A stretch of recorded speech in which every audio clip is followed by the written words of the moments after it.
अस्सलाम वालेकुम दोस्तों, मेरा नाम है आमिर और आज हम बात करेंगे आई क्लाउड के बारे में। ये आई क्लाउड क्या चीज़ होती है? आई क्लाउड ऑनलाइन स्टोरेज होती है जो एप्पल की तरफ से प्रोवाइड की जाती है। जिस तरह से गूगल की तरफ से गूगल ड्राइव होती है, इसी तरह से एप्पल की तरफ से आई क्लाउड सर्विस आपको मिलती है। तो इसका जो 5 GB है वो फ्री होता है, हर यूज़र को 5 GB फ्री है। गूगल ड्राइव में भी 5 GB फ्री है, लेकिन दोनों में थोड़ा सा डिफरेंस ये है कि गूगल वाले आपको फ़ोटोज़ और वीडियोज़ के लिए ऑनलाइन स्टोरेज और देते हैं गूगल फ़ोटोज़ के नाम से, जो अनलिमिटेड है।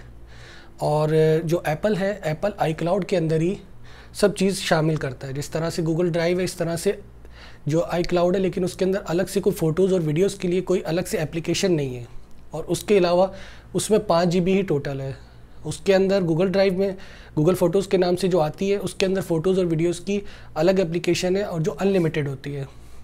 तो एप्पल वालों के अंदर ये है कि वो सिक्योर बहुत होती है। तो आई क्लाउड के अंदर आप अपने नोट सेव कर सकते हैं, रिमाइंडर अपने सेव कर सकते हैं, आप अपना कॉन्टैक्ट सेव कर सकते हैं, आप अपनी फ़ोटोज़ वीडियोज़ ऑनलाइन स्टोरेज कर सकते हैं। तो ये बेसिकली आई क्लाउड एक ऑनलाइन स्टोरेज है जो एप्पल की तरफ से आपको मिलती है। तो इसके अंदर आप अगर अपग्रेड करना चाहते हैं, आप चाहते हैं कि मुझे 50 GB मिले, तो इसके लिए आपको प्लान लेना पड़ेगा। फिर 200 GB का प्लान है, फिर 1 TB, इस तरह से फिर उसके आपको अलग अलग चार्जेस देने पड़ते हैं। लेकिन अगर आपको चार्जेस नहीं देना चाहते तो फिर 5 GB आपको फ्री मिलता है। तो उम्मीद है आपको ये मालूमात समझ आएगी। Thank you.